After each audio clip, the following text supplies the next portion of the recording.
Welcome, everyone. Thank you all for joining us today.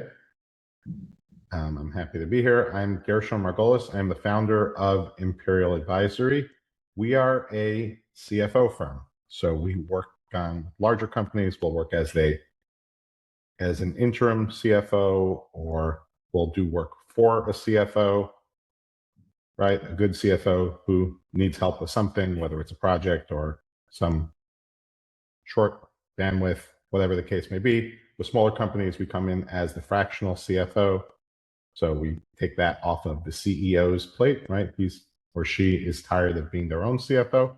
We'll come in as a part-time CFO. And then we do a variety of other consulting around the CFO function. Anyway, we have an amazing team. Most of our people have 30 or more years of experience, and we help business owners by helping them know that they got finance covered. Anyway, today we're here for a webinar about cash flow. And I'm really excited because we have Marty speaking today. Marty is one of our amazing CFOs. He has many decades of experience in a variety of roles within accounting and finance, growing up and to ultimately being a CFO. He's been a fractional CFO for a while now, but has a ton of real CFO, full-time CFO experience. And I'm very much looking forward to this webinar and to learning from him about profitability versus cash flow. Before I hand it over to Marty, there's two things I always like to do. And one is to thank the people thank you to all our guests for coming, because that's always fun. Thank you to Tony for producing this. And then I'm going to welcome the people from our team whose faces I can see. And so Marty, obviously, Tom Amato, Dean, Bob, Stephanie, Elizabeth, and again, thank you, Tony, for putting this together. And without further ado, take it away, Marty. Thank you, Gershon. Appreciate it. Good morning, everybody.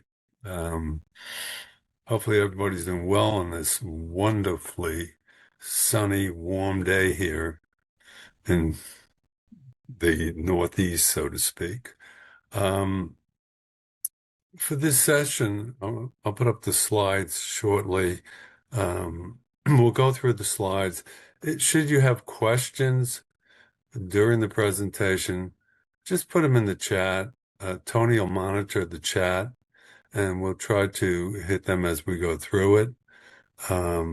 Hopefully, as a result or a benefit from attending today's session, you'll have a clearer picture of cash flow and the importance of cash flow for your companies, and as I call it at times, your survival. So hopefully, technically, we won't have any issues. We'll try now. We'll see what happens. Can everybody see the screen? Yep. We got it all? Okay, everybody. Let's talk about, business health and generating profit, which is critical. But really, the cash flow is the survival of your company. In going through this, we talk about that cash flow really is survival. Many companies can show profitability on paper, but they run out of cash. And the question is, why?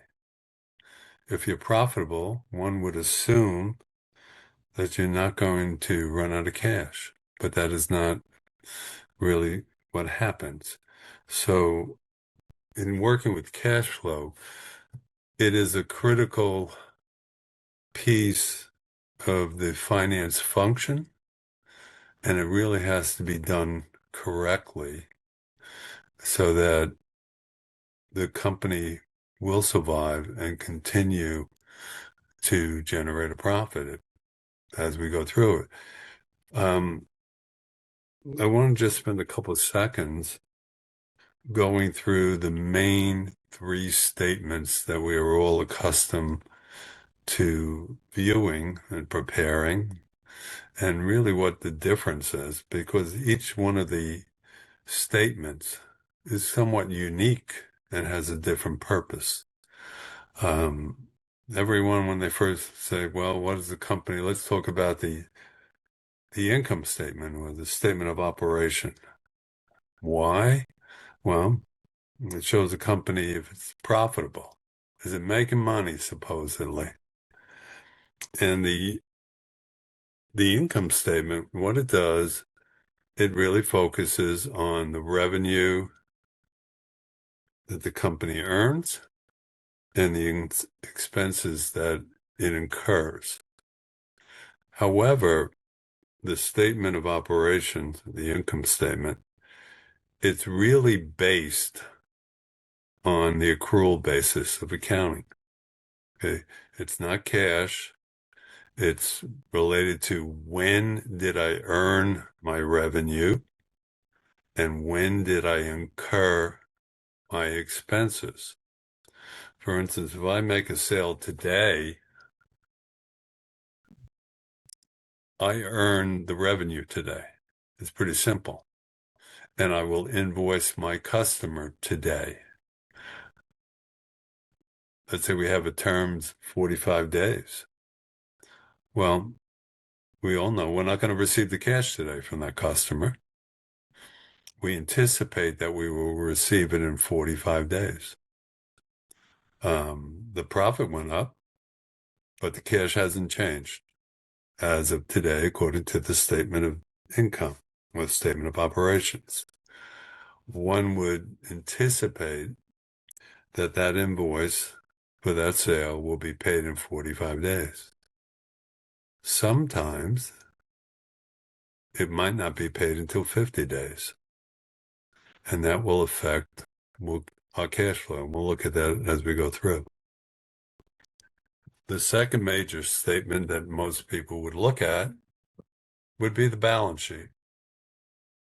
And the balance sheet, which is also based on an accrual basis of accounting, but what that does, the balance sheet will be focusing on your assets, what you own, your liabilities, what you owe, and the equity that one has built in the organization over the years. The balance sheet, however, is not for a period of time. It's at one specific date. So you could have cash of, well, say $500,000 today, but tomorrow you could have 300,000. It could swing one day. So the balance sheet, which will talk about assets and liabilities and equity, it's based upon one day in time. The statement of income or the income statement, that's based on a period of time, but it's not cash. It's accrual accounting. Okay. So most people concentrate on these two statements, statement of operation and the balance sheet. However,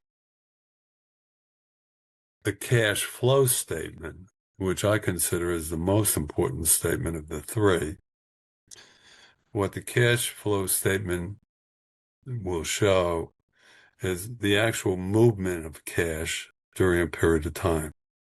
It'll generally be the same period of time that your statement of operations has been prepared for. It will show you that, you received so much in cash, and it will show you have paid out so much in cash. The cash flow statement, if we started working it as a forecast going forward, that's when it really gets to show you, can I pay my bills? This is the integral part of the business. The three statements, once again, if you look at it, the income statement will say, well, did I make money? And the balance sheet will say, this is what I own. But the cash flow statement, really what that does is show you historically how the organization really survived on its cash. Going forward, when we start working on cash flow forecasted statements, that will show you how the company can survive going forward and grow without having your cash forecast. You're not knowing what's going to happen with your cash to pay your obligations or, to accumulate. So for me, it's the cash flow statement which you should be looking at. In working with the cash flow statement, the general premises and constructing it, we're going to start with the period in time at the start, which is what was my cash balance at the beginning of the period. And that you will find on your balance sheet. And then what will happen? Then you start seeing your cash flows. Now, cash flows will be on your inflows and your outflows. On your inflows, you really have to know the detail of what's happening in the organization. Am I receiving cash from sales today? Are these cash sales? When am I going to receive my cash from my credit customers? The terms were 45 days. Did I receive this on the 45th day? If not, what's going on in my operation? Is there a problem with the customer? At the same time, other inflows relate to other types of cash coming in, cash from bank loans, cash coming in from contributions by the owners, cash that you were paid if you sold an asset today and you receive cash for that today. Those are generally what your inflows would look like. There are other ones, but these are the main ones. So if you take your cash in, starting with your cash balance for this one period, add the cash that you're receiving, and then what you want to take out is the cash that you're going to pay. It's going to be your outflows. And your outflows, most of them, these are the general ones which we all anticipate, is your operating expenses. It's not the operating expenses that we incurred. It's the operating expenses that we are paying cash out on. It's your payroll and your payroll taxes. When you pay your payroll and you pay your taxes, it's for the cost of your inventory that you purchased when you are paying your vendors for the inventory. Not when you ordered the inventory, not when it came through your warehouse door, but it's when you are actually paying your vendor for those goods. Also, capital expenditures. You purchase equipment. It's when you are paying for the equipment or for the software. It's all based upon the time that the cash is paid out of the organization. That relates to loan payment, taxes, if we're paying dividends to shareholders or we're paying to the owners on their draws, etc. And then the result of your cash inflow and your outflow, plus your opening cash balance, will give you your ending cash for that period of time, which then becomes, for the next term, the opening cash balance. So it's beginning, cash in, plus cash out, minus this is my ending cash. It's pretty simple when you talk about it in that terms. Now, talking on cash flow, which is really looking forward and which is critical for an organization to do their cash flows, the period of time to do it is dependent upon the type of organization and the stage it's in. If you have volatile sales, weekly forecasting, in my book, should be done. And you could do weekly forecasting and monthly forecasting. Once you get past 6 months on your weekly and monthly forecasting, it starts getting a bit gray. But what you really have to do is create, in my mind, well, the way I do it, a rolling type forecast that after you pass 1 week and you compare your actual cash results at the end of that week, what went in, what went out, compare it to what you're forecasting. Then you add another week at the end of the period that you are in, that you are doing your forecast for. A Marty, company, quick question. When you say that cash is tight or sales are volatile, weekly forecasting, does that mean to have a 13-week forecast, or are you saying every week you should be reforecasting, or both? I look at a volatile situation for a company. I generally go to 6 to 8 weeks. You mean Okay. you're looking out 6 to 8 weeks, but That's then correct. how frequently are you reforecasting that? Every week. Okay. I do it every week. What you do, you create a forecast for the period that you're looking at. In this case, let's say it's 8 weeks, and you have 8 individual weeks. That's your forecast. And then you have on the side an actual result for the same 8 weeks. And you break it out. And each week you compare this week, what you forecasted, to what actually happened. And I have an example I'll show you at the end of the presentation. If it's a more mature type of organization and the sales aren't volatile and there's a lot of things that are predictable, you could then do I'll call it a 12-month forecast where you're forecasting month by month by month.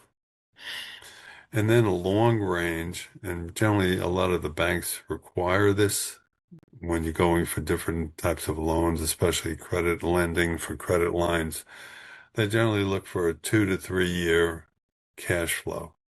It's a high level. You need to review it generally on an annual basis, but at the same time,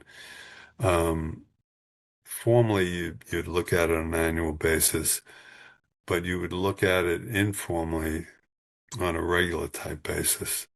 Okay? There's nothing wrong with having a long-term forecast for 2 to 3 years, but also at the same time having a monthly forecast or a weekly forecast, depending upon how cash is for the organization and how sales are going, etc.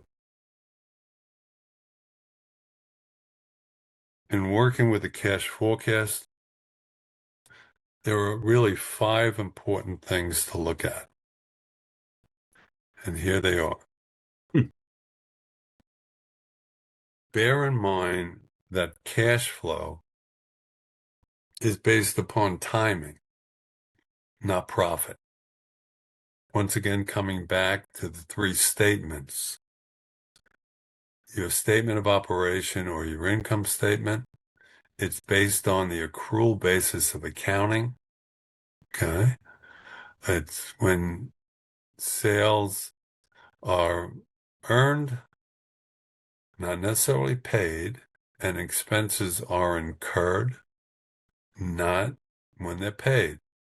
But a cash flow will reflect that when monies actually come in and monies actually go out. You look at it, if you invoice, an invoice is sent, that doesn't mean the cash has been received. So the invoice sent will go onto your income statement, but your cash received, that's going to go on your cash flow when you receive it. Same thing about expenses. You book expenses, you've incurred the expense, but you do not necessarily pay it. When you do pay it, you're going to see it on your cash flow statement. And most companies, if they're profitable, but they're running out of money, is because the timing differences between the revenue that was earned versus the revenue that's been collected and the expenses that were incurred versus the expenses that were paid. So cash flow is really about the timing, whereas the income statement really talks about, from an accounting standpoint, the profitability. The By second, the way, can I jump in for a second? sure you Just with can. a thought. Um, Sometimes you can have situations where people are booking profit and that profit is never going to, or booking revenue and that revenue is never going to come in. And so when you Right. have that kind of stuff, that bad debt essentially can also really pop when your cash flow doesn't match your income statement for long enough. So you book it as revenue in year one and it didn't come in. So it doesn't show up cash then, and it doesn't show up cash later. And eventually you look at it and say, we're booking more revenue. And then you find that stuff kind of hiding on the balance sheet. And you're correct. What I look at when I'm working on cash flow statements, especially cash flow forecasts, it's not only used, I not only use it to monitor where the cash is going or what I anticipate coming in. Okay.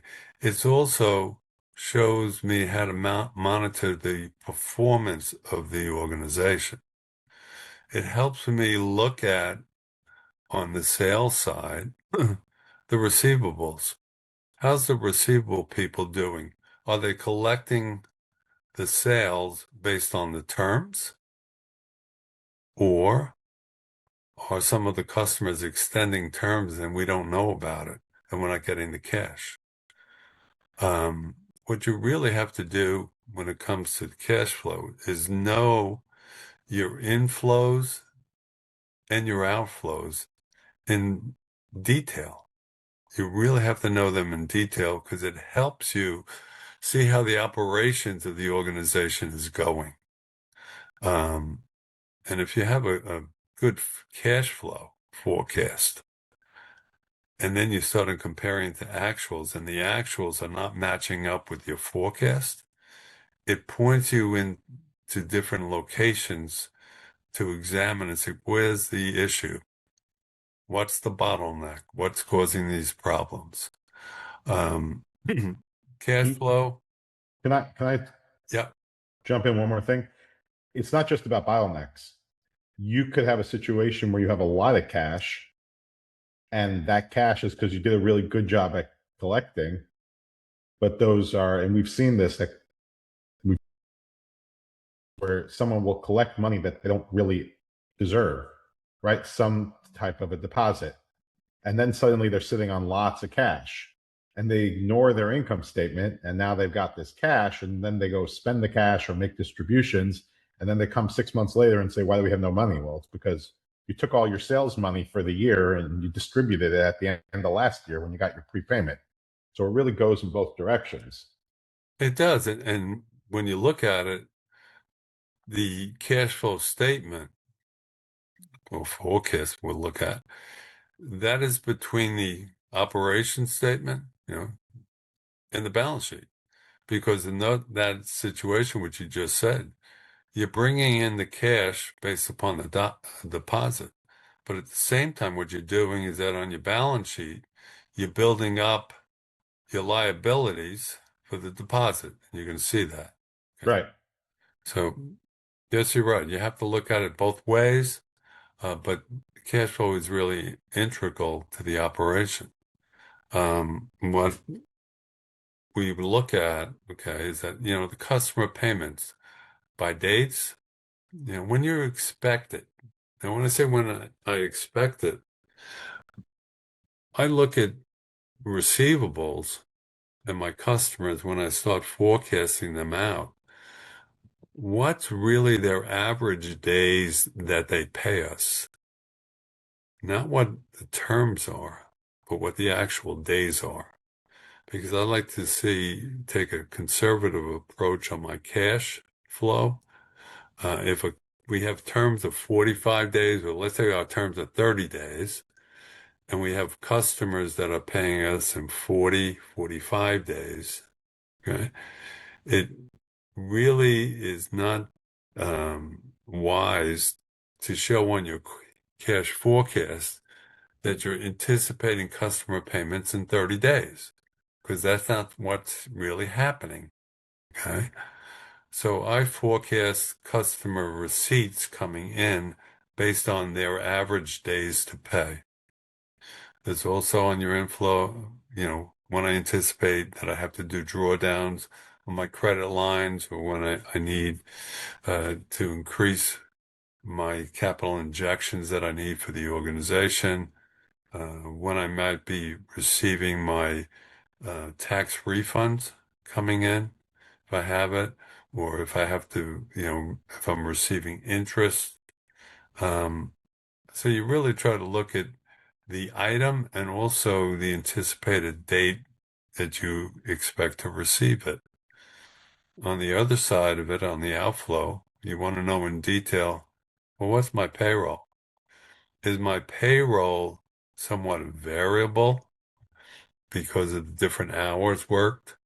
Or is it really, if it's a salary type payroll, it's easier to forecast. Well, I know I'm going to have payroll. Maybe I pay it twice a month. Well, in my forecast, I'm going to forecast when I'm going to pay that on the 1st and on the 15th. Or if I have to pay my payroll every 2 weeks, my cash forecast is going to show that every 2 weeks. At the same time, outflow on the rents, generally rents come due on the 1st of the month. Well, generally going to forecast that around the 1st of the month.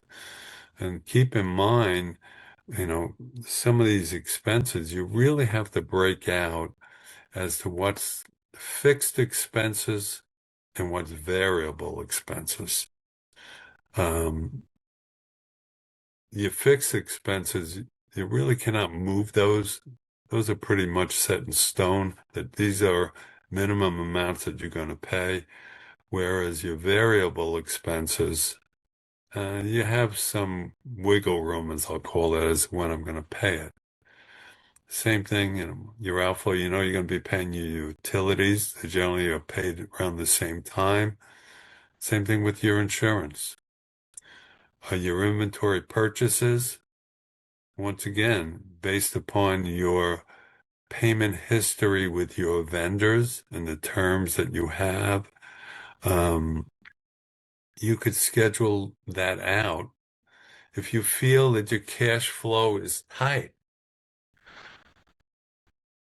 you could talk to some of your vendors to possibly give you extra terms, or you just tell them, right now, my cash is a little tight. Give me about another week, then I have to pay. And generally, they're pretty flexible if you communicate. But you want to be able to schedule out what we're looking at based upon what we feel we're going to have to pay and when we're going to have to pay it. The loan payments are generally fixed when we have to pay those. Same thing with taxes.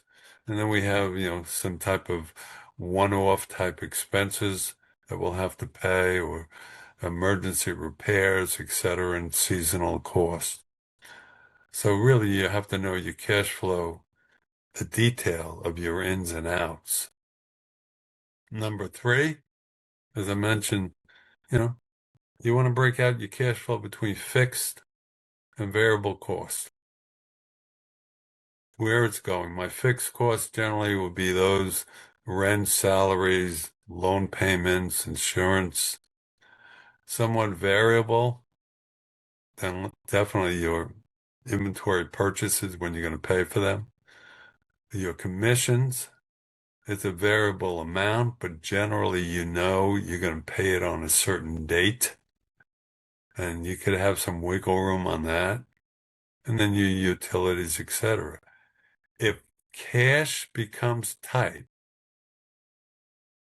if it's tight, you have to look at your variable cost as the first piece of cash that you're going to probably extend out if your cash is tight. Whereas your fixed expenses, you generally cannot move those from the dates that they are due. The fourth part, which a lot of people lose sight of, when working on a cash forecast, do not, in my recommendation, don't run a forecast where you are going to zero out your cash in your forecast. Create a buffer. And generally, the buffer, what I do is that I generally have 1 to 3 months of fixed expenses. And I'm saying I do not want to go below that. That's my threshold, the buffer that I'm going to keep. So if things go off the rails, so to speak, in the operations, at least I could cover my fixed expenses for 1, 2, or 3 months. Okay. So in doing that, you really should create your cash flow forecast with a buffer. And you determine how much it's going to be, and you keep that on your cash flow. Because if you do not have a buffer, then you're going to run your cash down to zero on your cash flow forecast. You're really what I call in fantasy land, okay? Because it's generally not going to happen that way. And the final piece that you want to look at in your cash flow forecast is that cash flow should be looked at on a regular basis. It's not a one-time situation where I prepare it, I forecast, and I just leave it. You have to look at it on a regular basis. It's a living document. It's a breathing document. It really, really helps the company, okay, manage its business. You look at your cash going forward, well, can I purchase this inventory? If my cash isn't going to allow that type of purchase, could I speak to my bank to increase my credit line if need be? Or I need additional infusion of cash by the ownership. Okay. You really want, as you go through your cash forecast, as I said earlier, to also have an actual cash statement as to what's going on in the same period as your forecast, week by week, if that's the type of cash flow you have, your forecast, and look at each week. I forecasted that I was going to have at the end of this week $50,000. When I now looking at it, actually, it was only $30,000. Where did I go wrong? What caused that shortage? Was it that I didn't get paid for my customers on time? Was it that I had added expenses that I was not anticipating? Okay. Did I have to pay for my inventory more than what I anticipated? So it's really a document that you have to work with on a regular basis because it is a management tool. Your cash flow document, your forecast, it really helps you not only see what monies you have available, but it also helps you see how the operation is going on a regular basis. Now, what I've done over here, hopefully everybody could see it. It might be somewhat of an eye test, but hopefully you'll be able to gather what we're doing. What I created here was a 6-week cash flow forecast, 6 weeks. And I will draw your attention to down here on this line where I'm saying my buffer for this company will be 150,000. I do not want my cash to get under 150,000. That's my minimum. So in going through here, on week 1, when I'm starting my forecast, I'm starting out with $250,000. Okay. I know based upon, talk to the sales department and seeing what we have done in the past, that I could anticipate cash sales each week. And going through it, I know that generally at the beginning of the month, my cash sales generally between 1,500 and 2,000. And then what I do is that each week I plot out what I think my cash sales will be. Then I look at what my accounts receivable collected will be. And in doing this, once again, I look at the customer's actual payment history and not necessarily the terms. A lot of the computer systems today will show you two different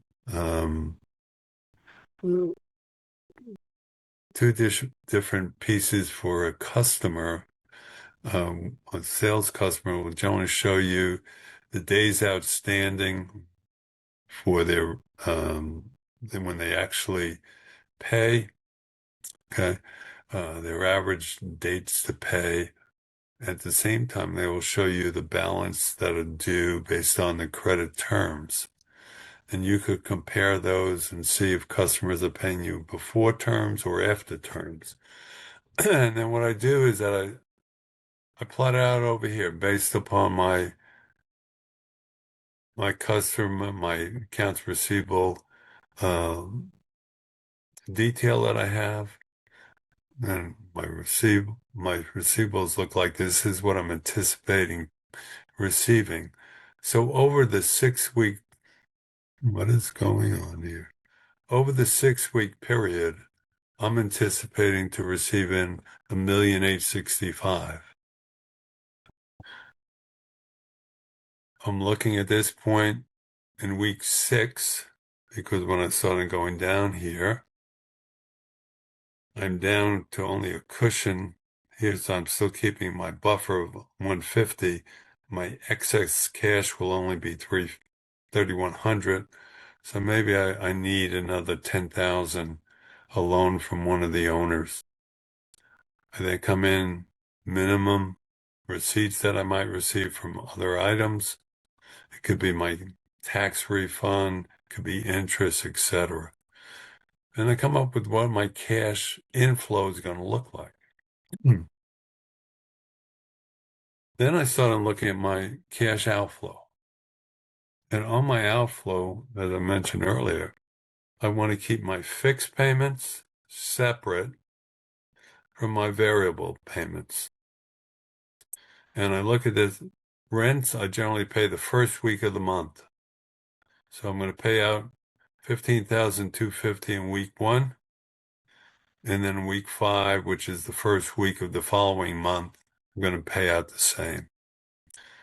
My salaries, I generally pay my salaries every 2 weeks. So the salaries that I'm going to pay them, my estimate is going to be 150 because most of my salary is going to be my payrolls are the actual salaries.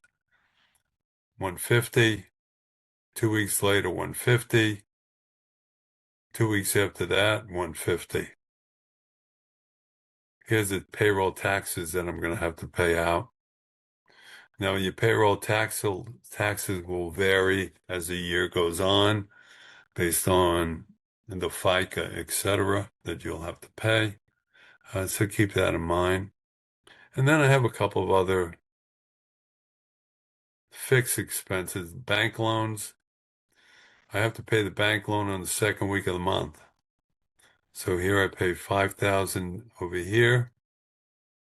I pay $5,000 week 6, which is the second week of the second month. I pay my employee benefits the second week of the month. Here I have to pay $30,000 on week 2. The second week in the second month is also $30,000. So I come up with my fixed expenses, which for this 6-week period is $663,000.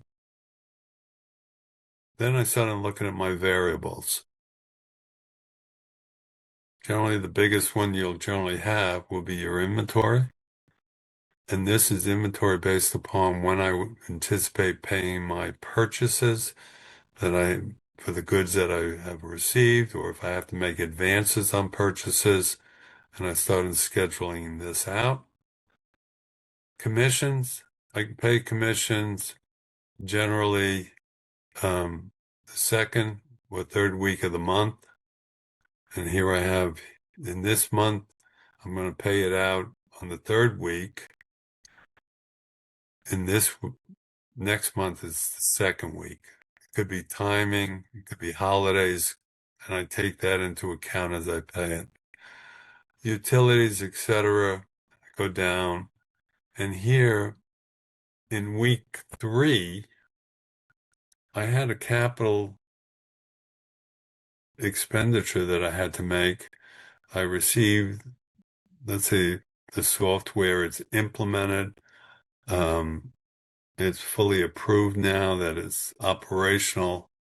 And as a result of it, I had to pay the cost in week 3. And that's my $95,000 over there.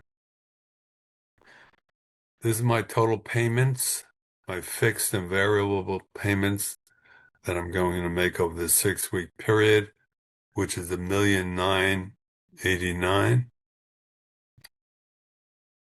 Here's my ending cash balance each week that I am forecasting. As you could start in seeing, the cash is going down.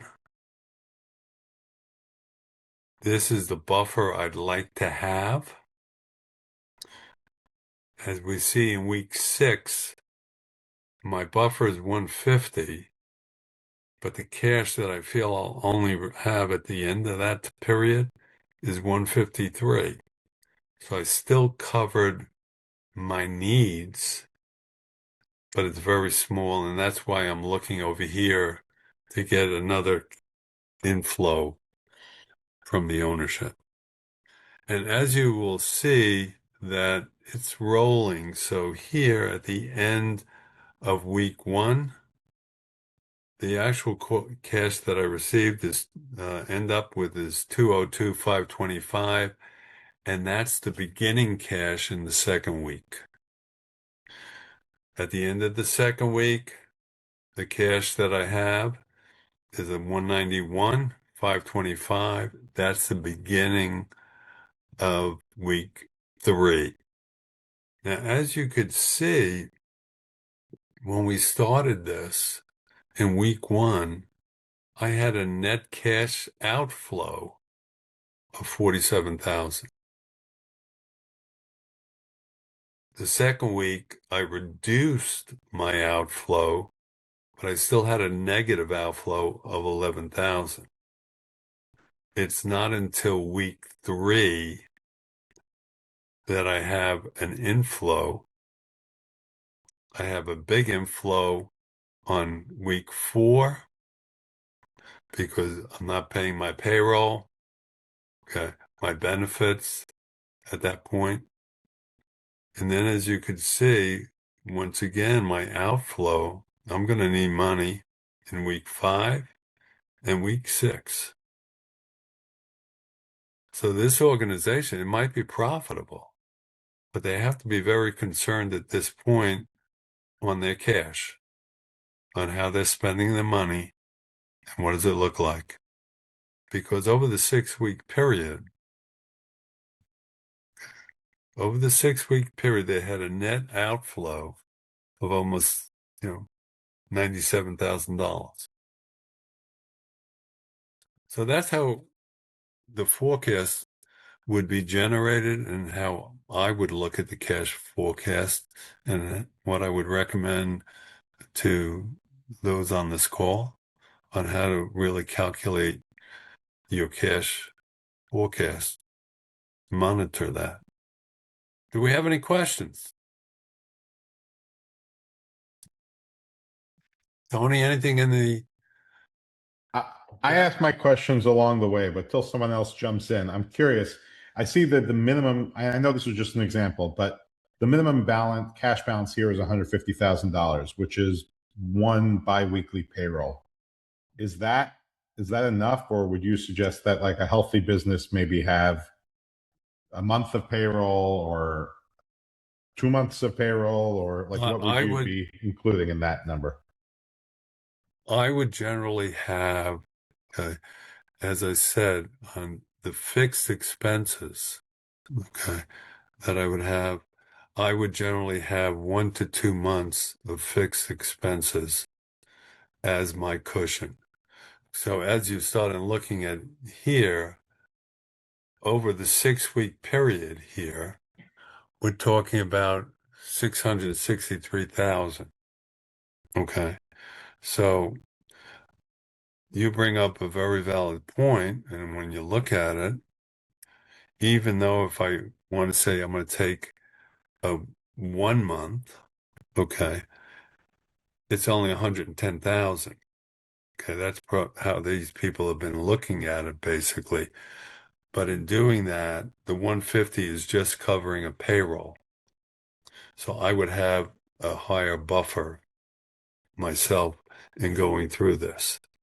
But you'd have to work that out as you go through.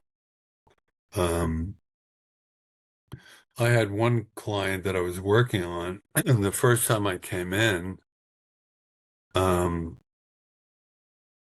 because the director of finance left, and the first week I had to run a payroll. And I ran a payroll, which was about $90,000, and they had a total of $40,000 on hand. And my question to the executive director, we have a problem here. What are we going to do? And he said, well, as long as we can pay the office staff with what we have, I could pay the rest of the people by Monday. I'll have the money. And that's what we did. And I said, basically, this is not going to happen again. And I put in the controls and the monitoring devices so that they could look at their cash on a regular weekly basis and know that they're going to have enough money to cover their fixed expenses. Now, And one Mark, thing that, go ahead. so sorry, Gershon, if you had a continuation of what you were saying, I would go. If not, I just had another quick comment slash question. So, Marty, obviously, this is for a company that has product, building inventory, so on and so forth. But for sure, this is regardless of industry, regardless of the company, it's always a healthy process to have. And one of the things that I've seen in, let's say, service companies or elsewhere is you might run into a situation from a liquidity perspective where, let's just say at the beginning of the year, when there was a hard push on collections of invoices by the end of the previous year, you then might start a year with a little bit lower cash. And at that point in time, you have a little bit higher compensation and payroll tax, to your point, with FICA and so on and so forth kicking back in. But a lot of companies will then pay out bonuses and large commissions and everything else. So this, the dynamic can happen any time during the year. It kind of depends on the business itself and the cash flow timing, to your point. But it's certainly just a healthy process to get into. And can even be expanded to 13 weeks. So you kind of have a view of a whole quarter at any point in time, but I understand why you went with 6. But anyway, just a additional thought there that people should understand this is transparent to industry. You're right on target, Dean. This would use for-profit companies and not-for-profit companies, all different industries. And yes, year-end bonuses, when you started looking at it, when will the year-end bonus be paid? If you have year-end bonuses, what will be the impact on that, on your cash flow? What will the taxes look like? And what's the impact on that?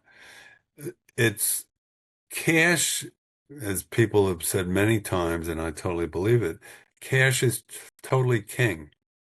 You could be profitable, but if you might not have the cash to function. So, as part of the finance department on a regular basis, cash flow to me should be done regularly and looked at least weekly that I do it, okay, to keep track of where we're going.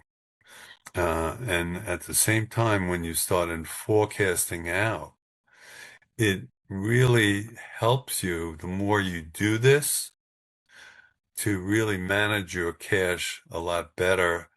And at the same time, look at your operations, as I said earlier, to see, hey, something's not right over here.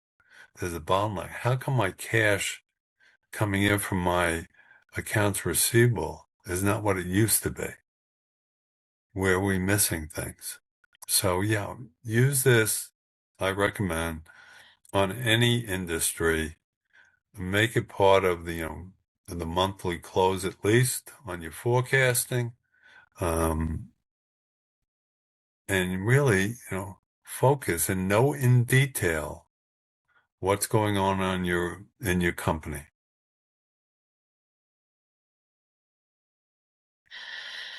All right. Anybody else?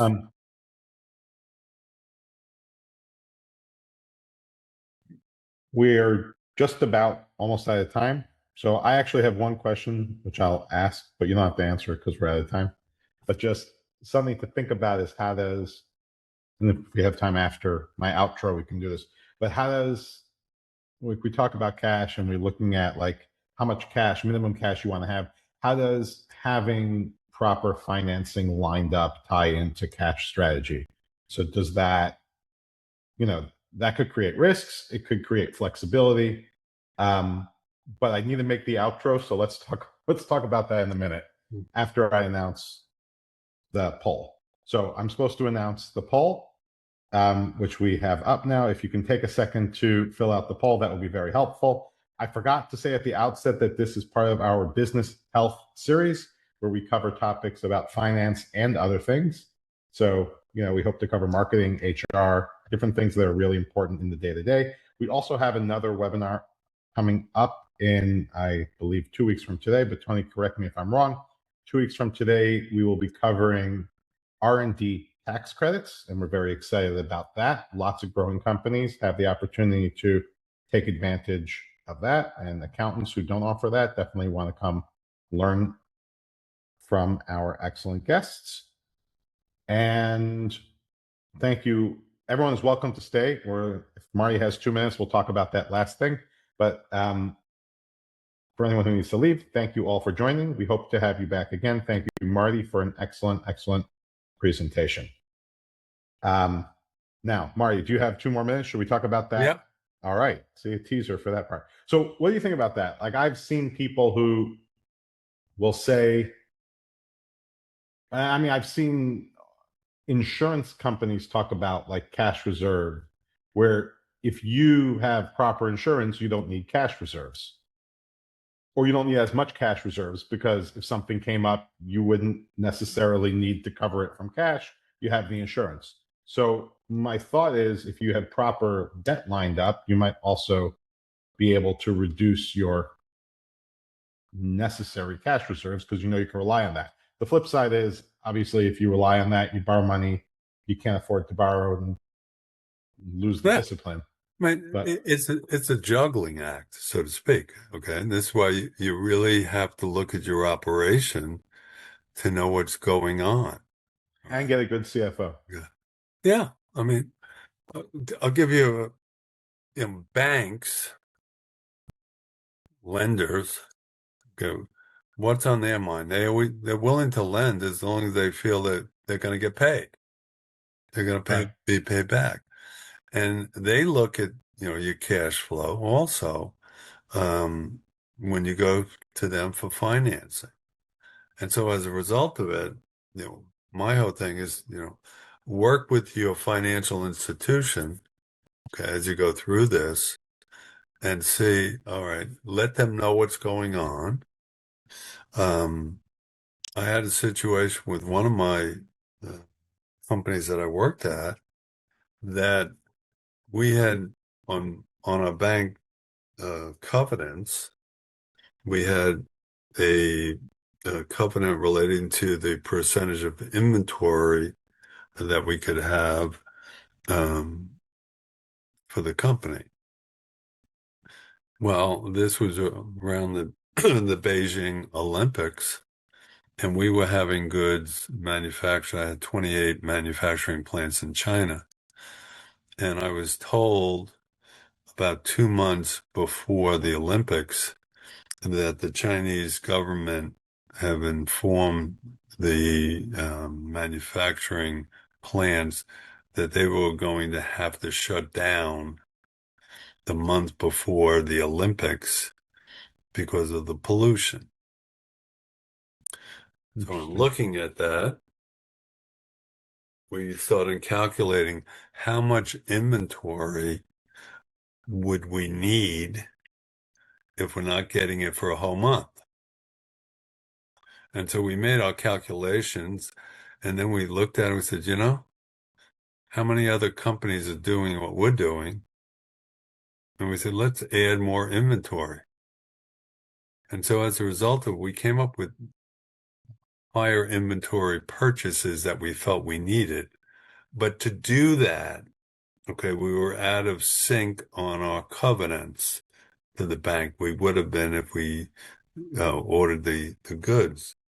And as a result of it, what we've done, I prepared cash flows for the bank.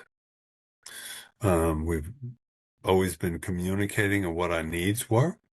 And I explained to them and showed them on the cash flow how we would need the money initially and when we would be able to pay back and get back into the covenants that we had. And they looked at it and they agreed with us, and we did that. And not only did we successfully navigate this period of time, but we had a lot of this inventory that our competitors did not have. And as a result of it, our sales went up, our profitability went up. We gained new customers as a result of it because we had the inventory. We satisfied our bank as we paid back the money that we said we would based upon our cash flow. And it's just a matter of being able to show them that this is really what was going on and how the cash would be spent and then submitted back to them, the repayment. Right. And that really shows how important the cash flow is to do your forecasting. Yeah. Well, thank you. I think you did a great job. This was interesting. We have someone who used to be a CFO here, one of our former CFOs who came on to join today and said, this sounds exactly like me and everything I tell my clients, this is great. Can you send me a copy of the recording? So always good to help. It's an yeah. important thing. This is a service that we provide to our clients, either on a fractional basis, on a full-time basis, to help them understand what their business currently is doing and how to really elevate their business going forward. Yeah,